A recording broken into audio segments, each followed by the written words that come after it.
What's up, everybody? I am Steve, and with me, as always, is. D And you are watching Conversations with Cabys, the only show on the internet that feeds the fire, fans the flames, marches through the macabre, wanders through the weird. and begs to ask the question. This is the first segment, first part of a new segment we're doing called The Question. It is topical, I guess, in nature. We try to go to some obscure shit, um, asking one basic question, I guess, or one basic principle. There's a through line basically through all this shit we're gonna talk about, and then probably at the end we'll get into some shit that's just crazy and out there. Um, this is the Off the Wall podcast, the Out There podcast. It's the second podcast we're gonna do. We're still gonna do music on Sundays, but yeah, we thought why shoehorn? We want to talk about all kinds of shit. Basically, we're going to kind of start with a topic, and then from that point on, wherever the road leads us is where we will follow. So, should be an interesting ride. And today, since it kind of fits in with the time of the year we're at, we're first week in November, um, and this particular thing peaks right around now. We're going to talk about Taurids, specifically the Taurid Meteor stream. It is a pocket, basically the tail end of a comet that we go through twice a year. The southern Taurids and the northern Taurids. The peak of the southerns are in October, mid October, and the peak of the northerns are November 12th for this particular year, but mid November normally. And you can see some cool shit if you look up. You can see basically on the peak days, the day of peak if they have more than one, or if it's like a weekend, things like that. But generally throughout, you can see just a ton of meteor showers, like just a ton of meteors. It's really dope and puts you Yeah, kind of in perspective, I think. what I thought was cool is that a lot of those that we're seeing, some of the smaller, fainter ones are really only as big as a grain of sand or a very small pebble. Right. But the bigger ones that we see, the ones that are more vibrant and vivid in the sky, those are more the size of small rocks or even kind of boulders almost. Right. Not big boulders, but like what I mean, small spherical Sure. kind of shaped. 25-pound ball, basically, something of that Sure. nature. Yeah, 50-pound ball. Not the size of a bus or anything. No, not Although but they can be, but those generally get kind of attracted to us. That's what the cool thing about it is. The cool thing is we can see these meteors. The bad thing is like some events that have happened in the past. We can get hit by these things because we're basically going through a dust cloud with a bunch of fucking boulders in it, of varying sizes, from grains of sand, like you were talking about, all the way up to I don't know the size of Manhattan. yeah, yeah. Well, and even one is 600 feet across. I mean, that's still, if that were to break through all our layers of the atmosphere and get down to the Earth's layer, I mean that would devastate. For sure. Well, there was But one. The interesting thing is this is it's a part of science we don't really study a whole lot. It's new science. It's something with the Space Force and what this administration has put forth. Really, it's gotten a lot more press as of late, but really we haven't had the technology to know about and study and observe all these things until now, and we kind of are. Everybody's kind of becoming aware of the fact that we're really just riding through a bunch of fucking wreckage all the time. That we could get hit by fucking anything. It's a fucking miracle we don't. I mean, Jupiter's a big part of that. Jupiter acts as our kind of buffer zone for a lot of this shit that comes off these comets and these the meteor shower, the other meteor zones that we go in, the spatial debris that we go through all year. But Jupiter gets hit by a lot of this shit. I want to say it was within the past decade or 2 decades. I want to say it was in the mid 2000s. We saw Jupiter get hit. The Europa satellite, I think, took a picture of a big fucker that hit it, the size of like Manhattan, Wow. um, and it caused a big fucking nuclear, explosion. And it was just bad times. But it's Jupiter, so it's not, there ain't, we don't think there's anything there anyway. Um, Yeah, that's far enough away where it's like it looks okay from where we're sitting. right. But we haven't recorded this stuff. I mean, the basically what we, other than ancient Mesopotamian Sumerians, they recorded a lot of this stuff. We'll talk about that a little bit more in a little bit. But um, the earliest one that we have is Tunguska in Russia, Siberia. That was Um, like 1908 or something, right? it was 1908, June 30th, 1908, and it hit in the middle of a fucking field with just a shit ton of trees were around. It was like a valley area that was unpopular. It was in Siberia, so not a lot of people obviously live there, and the residential displacement is pretty high. So it didn't really hurt anybody. Three possible deaths from it, some minor injuries, things like that, but it flattened 2,770 square miles. 770 square miles of forest. 80 million trees. Was it 80 million trees? A shit ton. 1927, they took a photograph in 1927, was Leonid Kulik of the Soviet Academy of Science took a picture in 1927 of them still laying over, because obviously it's Siberia, so it's cold all the time. So what happens kind of stays happening. There's been some eyewitness reports of it, things like that. And it was just, they say the thing was the size. They think it was an airburst. First off, Yes. that it didn't actually hit anywhere, because there It, isn't an impact crater. You just see the conical damage of like a big explosion happening over that area, right? right. It So was compared to like a 15 megaton blast 15 by megaton blast, right? that was basically exploded above the Earth's like in the Earth's atmosphere, but not impacted the Earth itself.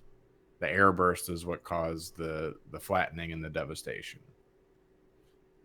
Right. The heat generated by compression of air in front of the body, so it like ram pressurizes it down, um, and it was about 6 miles above the Earth is when it blew up, essentially exploded, right? And that is, there's a line in here that has yet to be fucking basically said. It is, it's essentially like 1,000 times. What else did you read about it? So other than the fact that it was an airburst, so all that force and pressure, you were saying about 6 miles is when it disintegrated. I think they said 3 to 6 miles there. So Right.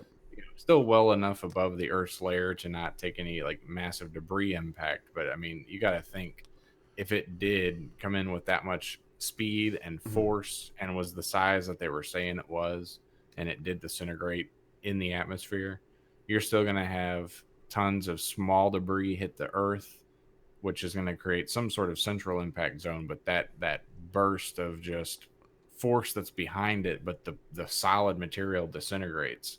There's still all the energy and motion and all that kinetic energy, and that just hits, that impacts the Earth, and that's what they're saying caused all All of that it, damage. right? Well, and it explodes out from the center, the conal mass of it, right? And just flattened everything in a ring from the impact crater, or the impact point in the center where the burst actually hit the ground, and those trees are just splintered and fucking a wreck, and all the trees around it were just knocked over, and these are big trees.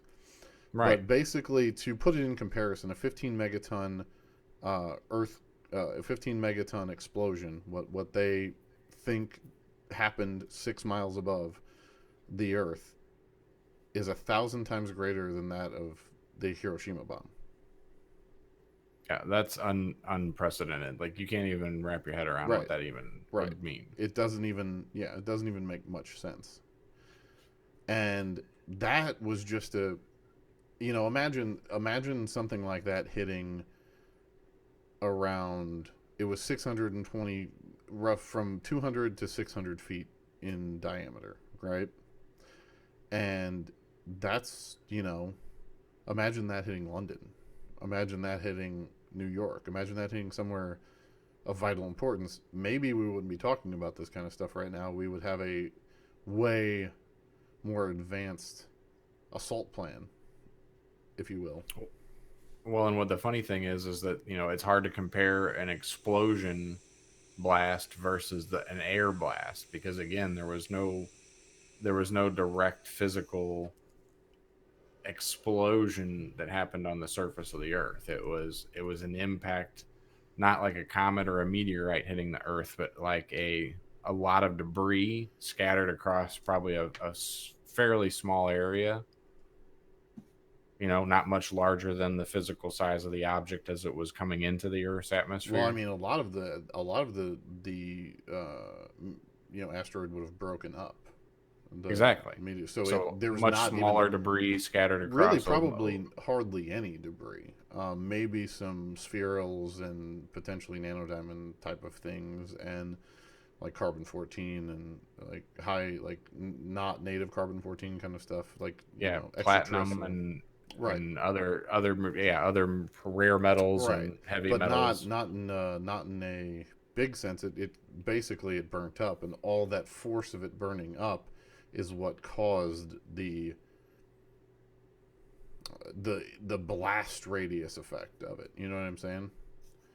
Well, there's a particular journalist, scientist, studier, for a lack of a better term, that we like to follow uh, and listen to his documentaries and books and read up on him. Graham Hancock, and he is one of the particular guys who proposed the supports the Younger Dryas theory about how when this Well, similar to Tunguska, similar right? similar to Tunguska, but other this is something totally different and a whole different class. Well, right. You're talking about how Tunguska, it blew up in the atmosphere. The Younger Dryas impact happened, and we're thinking probably over uh, maybe an impact in Greenland. They're actually talking about multiple impacts because there's an impact crater that they think they found in one of the Greenland ice sheets.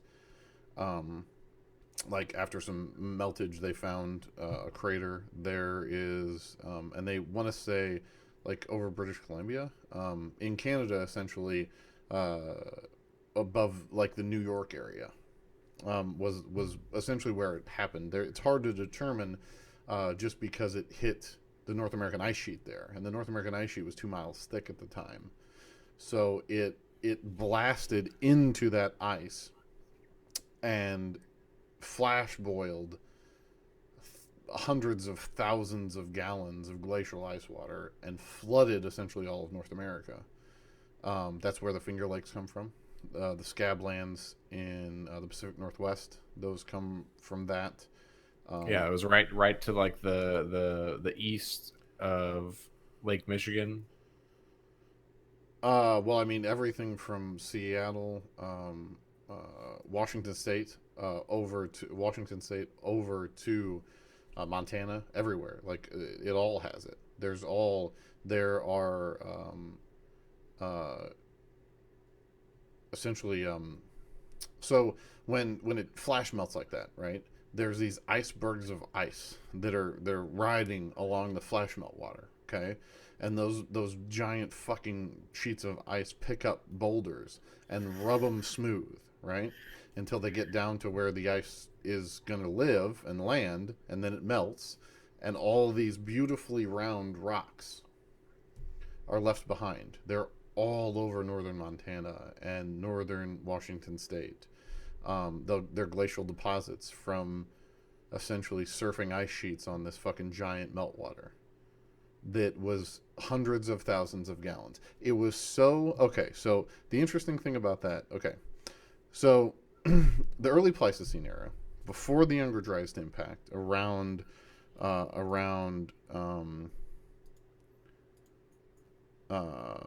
let's say 13,000 BC. Okay, it's actually 12,860 is what they've kind of nailed it down to, is about when the impact happened, right?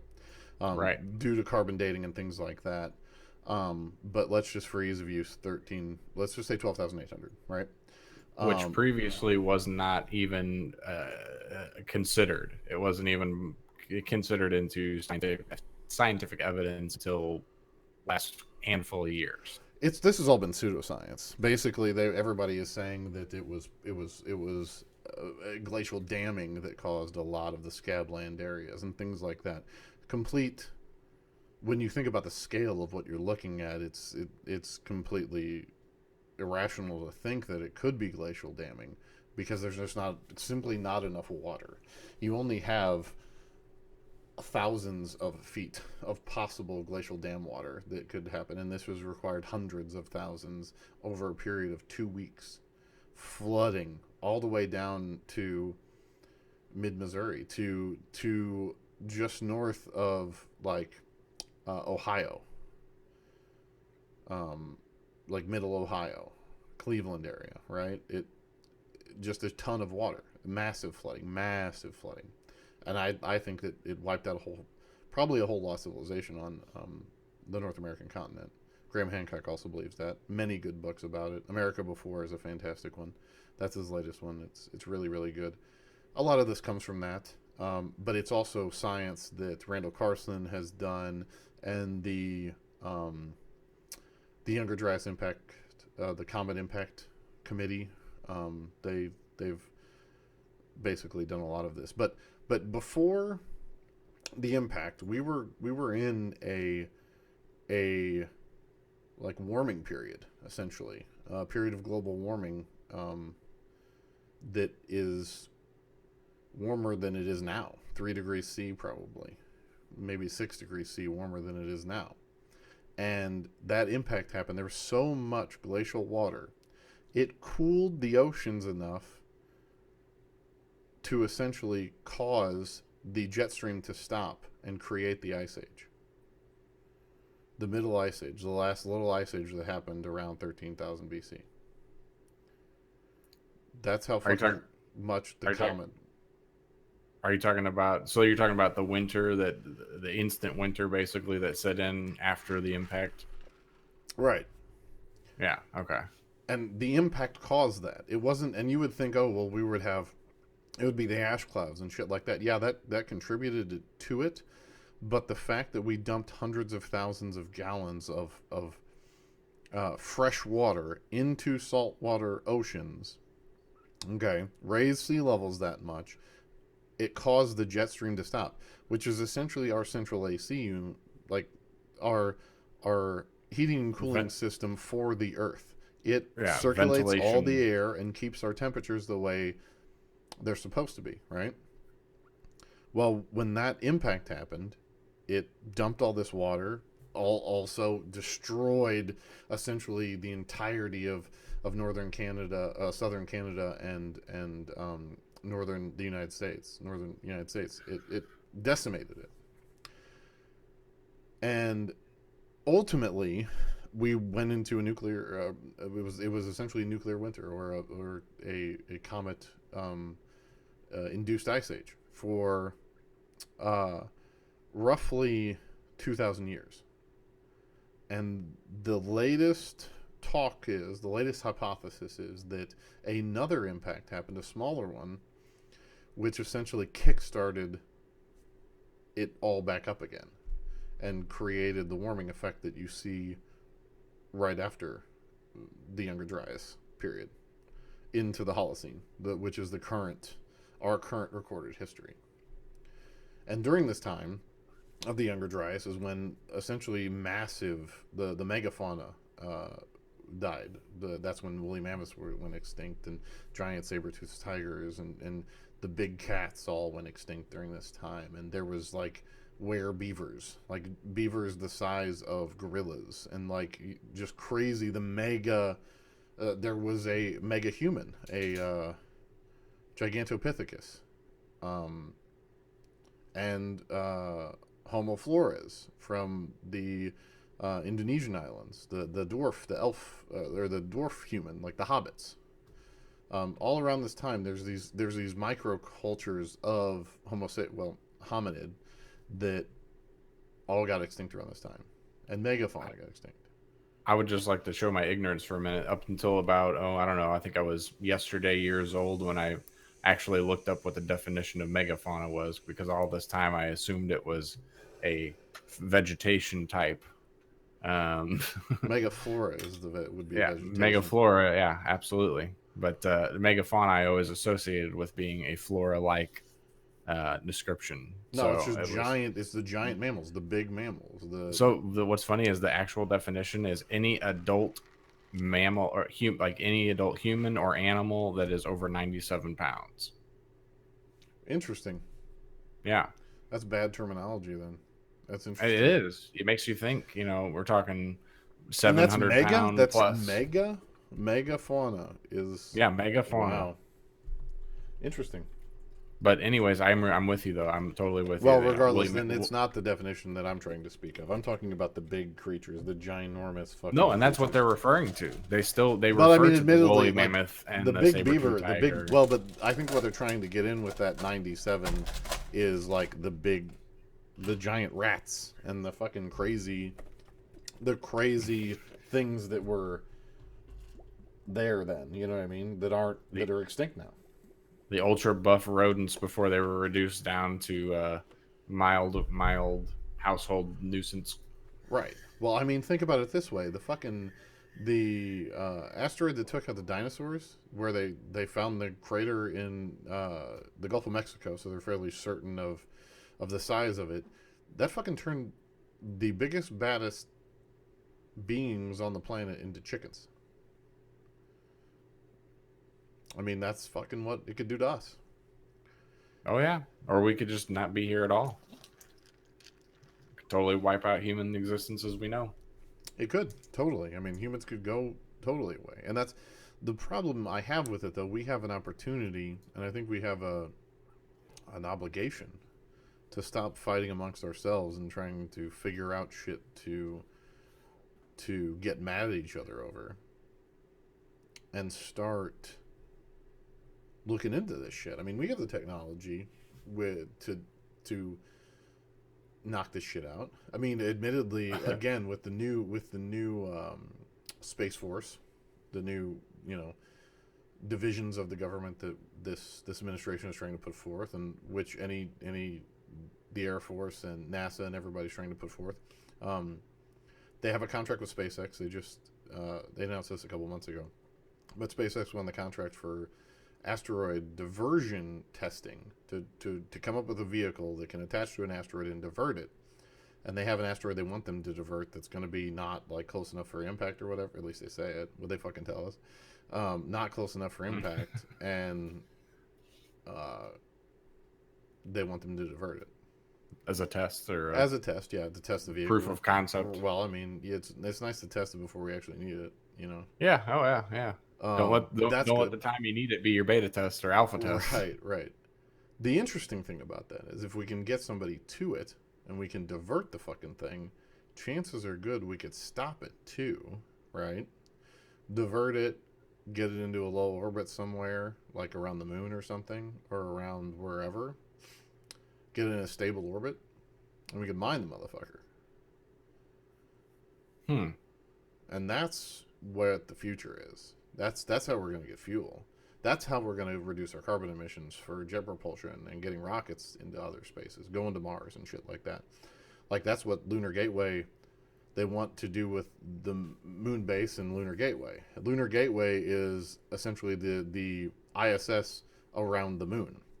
So it'll be the permanent space station around the moon. See, and I've heard that mining operations on another planet or in space are kind of futile and would be better well served performing mining operations locally.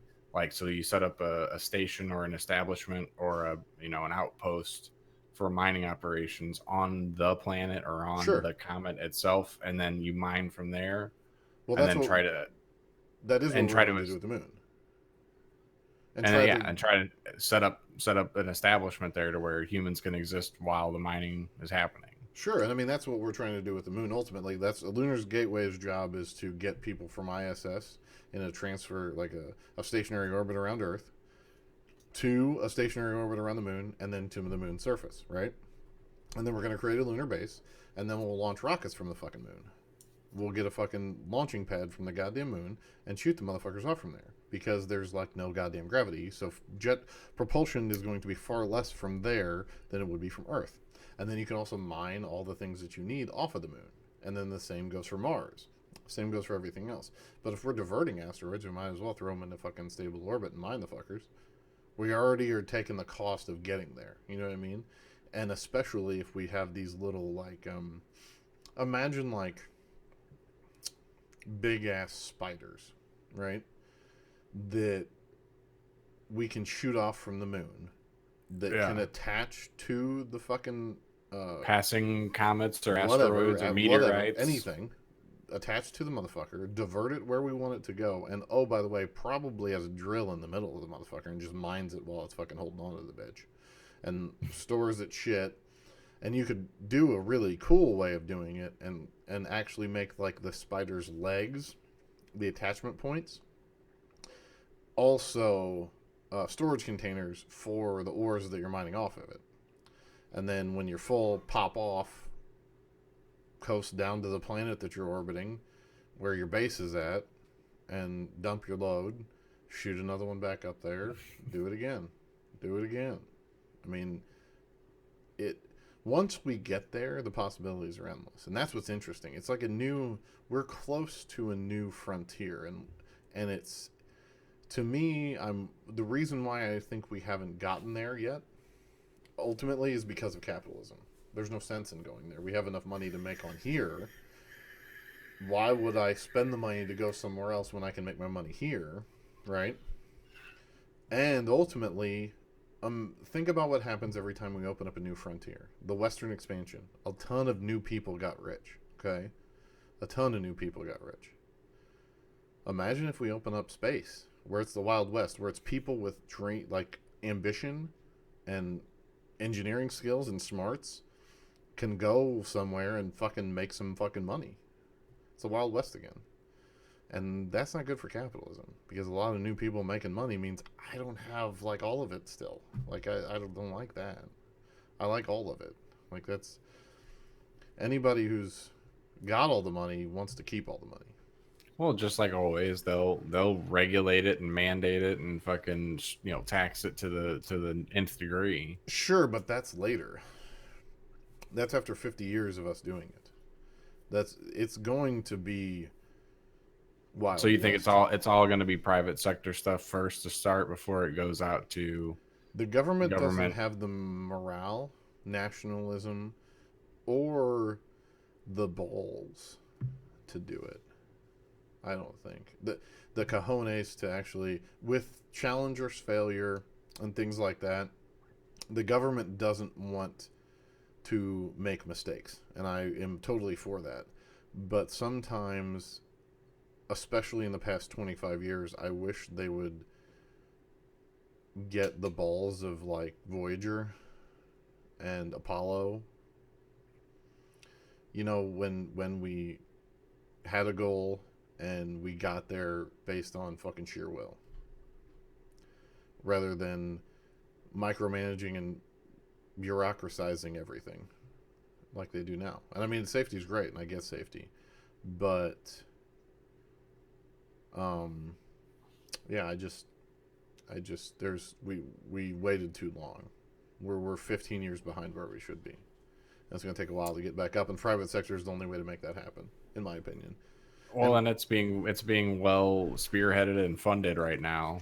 You know, unfortunately, maybe not funded as well as it should be because he's paying out of pocket for a lot of the stuff. But I mean, Uh, SpaceX is doing great. Bezos is doing great with Blue Origin. He's the CEO of Amazon, so okay, that's fine.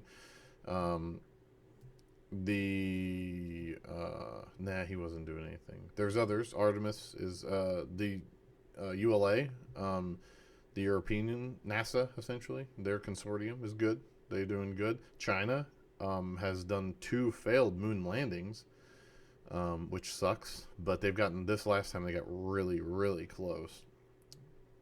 I don't necessarily want China per se to be.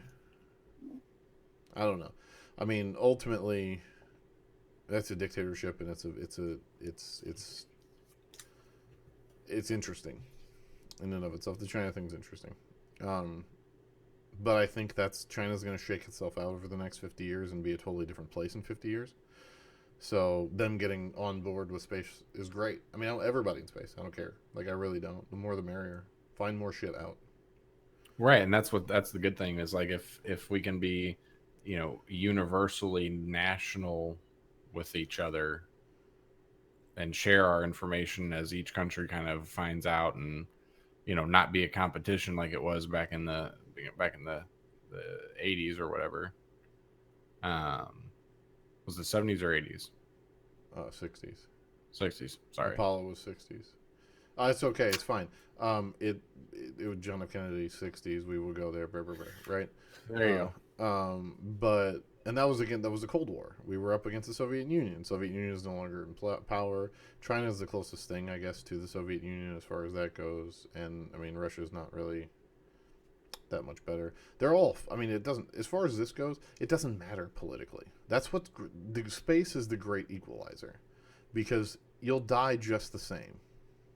It doesn't fucking make a difference. That's why it's beautiful. And that's why race, gender, the fact that you want me to call you a they or a there or anything, like any of what you would identify with doesn't make a goddamn bit of difference in space. Space will kill you just the same.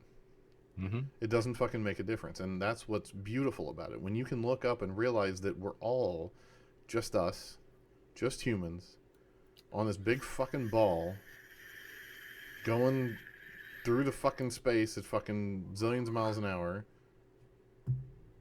and we need to figure out a way to potentially get off this ball of rock and go to another ball of rock to live and survive is great.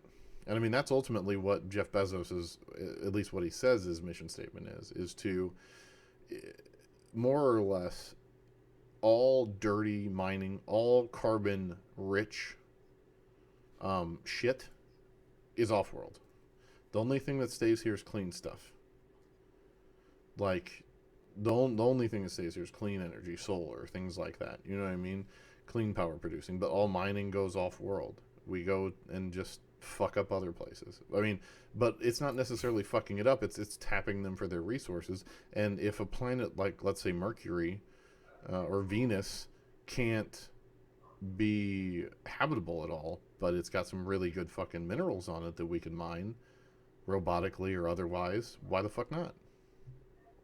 I mean, let's take it out. Let's go. Let's do it. You know. Absolutely. I mean, and that's the great thing is like, some of that stuff floating through space or something that is on an asteroid that's in our orbit or in a nearby orbit. Those can be extremely rich and all sorts of rare things that we just either we don't have on this planet, or we have a very limited resource of. Well, and that's the key too. I mean, and we'll talk about this in other episodes of the question, but potentials for alien technology. I mean, the government is saying that they have had, um, you know,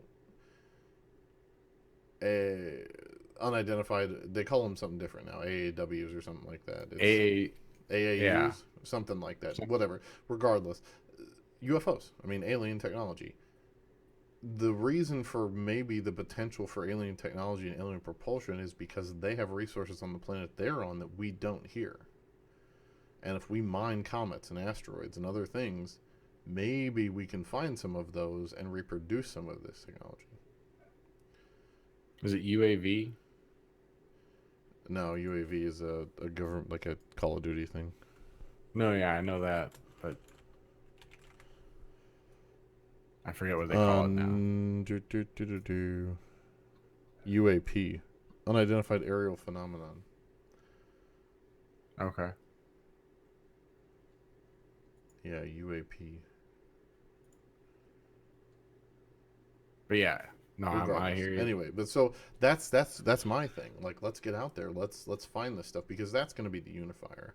And when we truly get spacefaring, I feel like it's going to be a heck of a lot like Star Trek. I mean, not exactly like the Vulcans aren't going to come down and like take care of us, but I would ultimately feel like imagine so think about it this way. If there are space interstellar hyper capable space beings out there that are humanoid in any way and they take a look at us, they're going to look at us like we look at chimps in the zoo. Right. It's And just like if we looked at ourselves, 1,000 years ago, right, it would be like, what are these things? These people, are these humans? right, Are what they the fuck are they doing? what kind of devolved species is this? Right.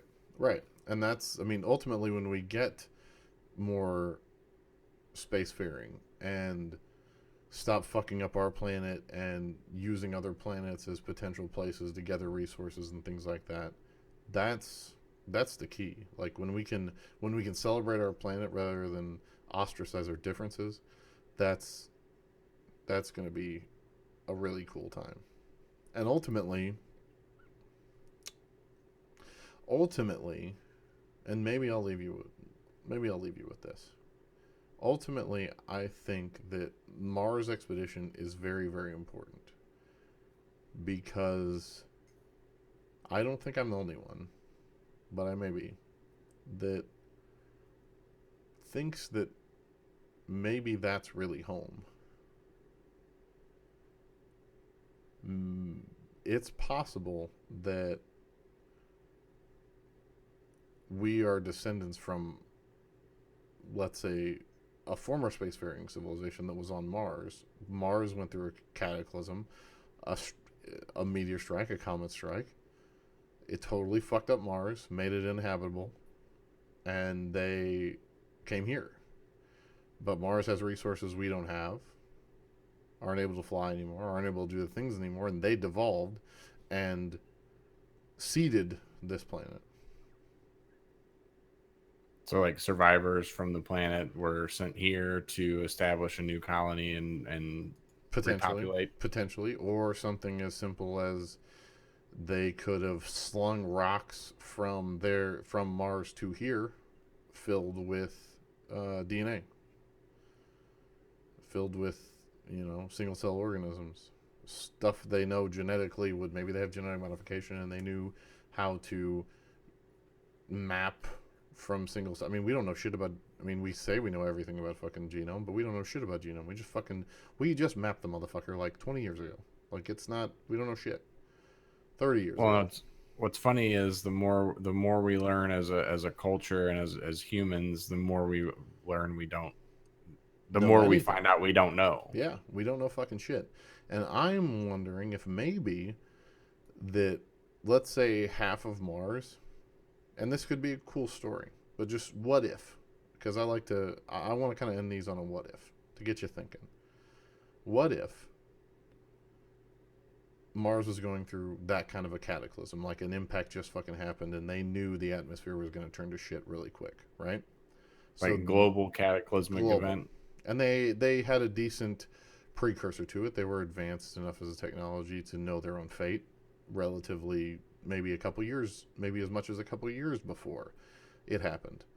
So they were able to send certain spacecraft or seed Earth.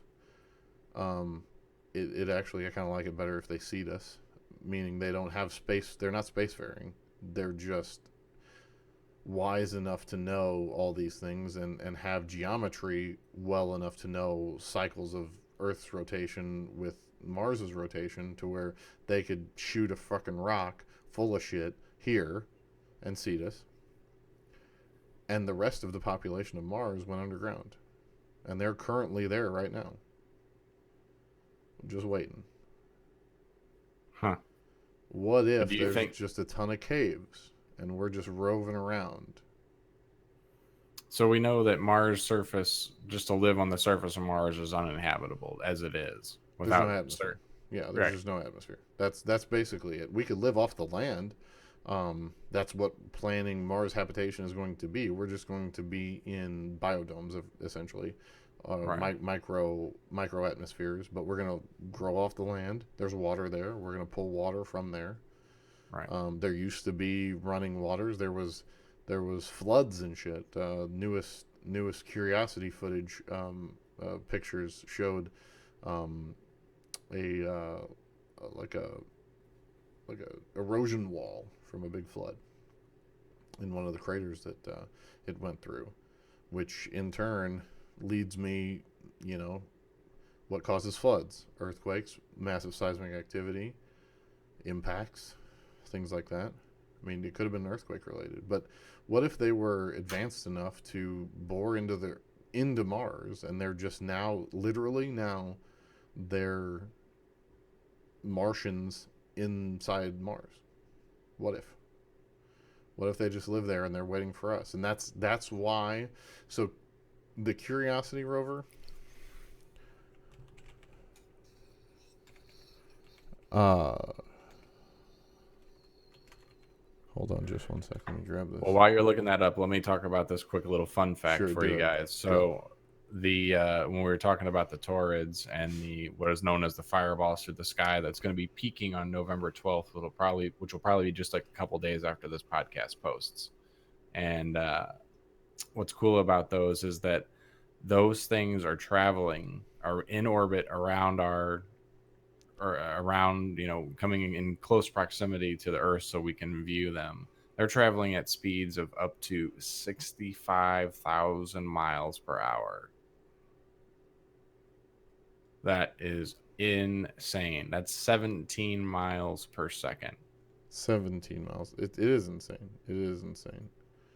Can't even fathom that speed that's traveling. But yeah, I thought Right. that was a very fun little tidbit fact there for And does everyone. Curiosity have the drill? I think Curiosity has the drill, and Opportunity was the first one we sent out. I'm pretty sure Curiosity has the drill. Yeah. So Curiosity has the drill and the seismic sensor. They sent Opportunity out first, the Mars rover Opportunity. I think they sent Opportunity out, which if you need look up Opportunity's landing and Curiosity's landings, it was fucking dope. It essentially they created a fucking they shot the thing off, right? Got it into orbit on Mars, and then they created a landing vehicle that got it because Mars is fucking like there's little atmosphere. So they got it with a landing vehicle on like a like imagine what like stage lighting, like the galvanized wire rigging that stage lighting's on. They Mm-hmm. rigged up that and attached it to it, and then about a couple thousand feet over Mars, they released it from the rigging. The Opportunity and Curiosity had engines that slowly descended it and pillows that popped out so it could bounce pillow, and then it would pop out of its fucking thing, and it was fucking insane. The fucking landing of this fucking thing was insane. So very dope, like piece of engineering, just amazing. The ingenuity of fucking NASA sometimes will blow your goddamn mind. Like really, like the shit they have to figure out and the ways that they figure it out is amazing. But Nice. Opportunity, I think Opportunity came first, and Curiosity came with a drill and a seismic sensor. I think they're. I mean, it wouldn't be out of the realm of possibility. And what if NASA sent Curiosity out there with a drill and a seismic sensor so they could hear people walking underneath and drill through the cores and see how deep it goes? Yeah, but do you think those people are sealed off completely? Like they've just somehow.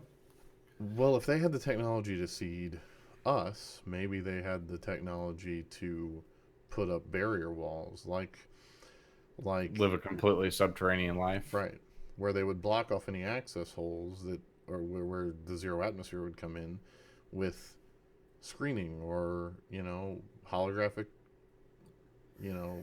screens or what anything. Who knows? We don't know what they're capable of because we're not fully sure what their mineral uh, loadout is there on Mars. Well, what they have, I don't know what they have. All of what Yeah, they what are have, their nobody does. resources? Right? They could have shit we don't know. And I mean, if you want to talk about Bob Lazar and Bob Lazar's Element 115 stuff, Element 115 doesn't occur naturally. We can make it synthetically for like a millisecond on Earth. All right, yeah. But what if there's an element like that that's on Mars that we don't know that is the key to unlocking everything? I mean, all this stuff, what if? That's what I want to leave you with. What if? What if? And that's really what the question's all about, folks. And if you like the question, if you like our Sunday music podcast, um, definitely like, subscribe, do all that shit every other fucking YouTuber tells you to do.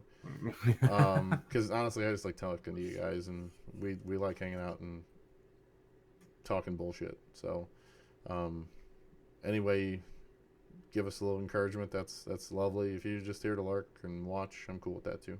Don't matter to me. And if you made it through this whole video and you made it up to this point, kudos to you, man. We appreciate it. Thanks for the And support. yeah, friend us on some shit because we'd probably talk all the time, or just watch our stuff because we'll talk all the time about this kind of shit. But until next time, remember, keep your feet on the ground, keep reaching for the stars. Peace out, everybody.